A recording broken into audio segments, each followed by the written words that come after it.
think they're riding Hellebuck too hard. They should not be playing in this many games. Comrie should be getting more games. The fact that he played in the All-Star game, the Four Nations Challenger, whatever the shit they called it. I said he's playing too many games. I said if you're going to ride your goaltender that much, you got to expect him to be a little shaky in the playoffs. And so I said, look, they lived by that. They played him all the way through. They rode that horse. They rode that horse all the way into the dirt. So you got to keep him in there. Live by the sword, die by the sword. And they were like, no, Comrie's good. Comrie's good. I'm like, listen, I'm not saying Comrie's bad, but he had a losing record. He was sub 500 in the regular season. Okay. And then I turned around and I said to the same group, I said, so based on what you said about Comrie, you got to be starting Matt Murray for Game 6, right? You got to start Matt Murray for the Toronto Maple Leafs.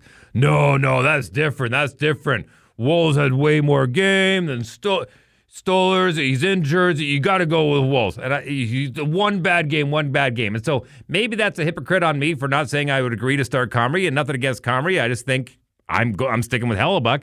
But if you're going to ride with that, then why isn't it good on the other end with Toronto saying, put Murray in net? He's a 2-time Stanley Cup winner. Go with the pedigree. So that's kind of the arguments that I'm having in my chat groups, and I don't think they're too dissimilar from other ones. But would you have guessed a Hart Trophy nominee and a runaway for the Vezina was going to throw up not only an .850 save percentage, not just in one game, not just in one series, in the entire playoffs through 11 games, through 11 games, an .850 save percentage. He's got a .790 save percentage on the road.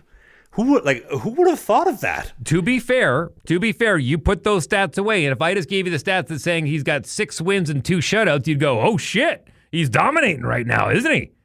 If I 6 wins and 2 shutouts, that's a dominant goaltender. But then you got to balance it out.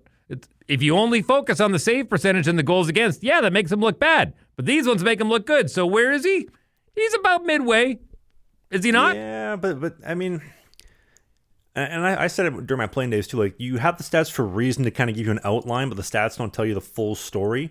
But to be fair though, when you look at his game 5 performance... But look, we're playing Moneyball. We're Brad Pitt. We're Brad Pitt and Jonah Hill in Moneyball. And that's what hockey's getting down to. It's getting down to the stats. I mean, look, the Jets in that 4-0 win in Game 5 beat the Dallas Stars statistically in every category. Every category down the board when it came to faceoffs, takeaways, giveaways, hits, shots, everything. So statistically, they were better and it showed on the scoreboard. It doesn't always happen that way, but more often than not, now we have to play the Moneyball game where you got to look at the stats. And statistically, they were better in that game. Well, Stuart Skinner just had back-to-back shutouts, man, so I don't know what to say anymore. Well, let's retcon that real quick. He was terrible in his first 3. I don't know if it's the system breaking down in front of him. Is that part of the problem? Maybe. Is it all the footage and everybody can see it? Is it playoff time? We got 7 games, so we're going to really hone in on your weaknesses as opposed to during the regular season. It's Colorado, Dallas, Buffalo, New York, St. Louis. I don't know, but when he's great, he's great. When he's terrible, he's horrible, man. And he's a terrible puck handling goaltender. Granted, that goal in Game 4 should not have counted, the kick motion, but we'll see, man. Winners, pressure makes diamonds and winners win. But Pete DeBoer, Dallas Stars goalie coach, geez. Pete DeBoer, Dallas Stars coach, is 9-0 in Game 7, so if the Jets can push it to Game 7, you're going up against a coach who's 9-0. Even Mr. Game 7, Justin Williams, wasn't 9-0. He was 8-1. The fact that the second guy in line is 8-1 in Game 7s, he's due for a loss. Statistically, it lines up for us to get a Game 7. Undefeated. 9-0, by the way.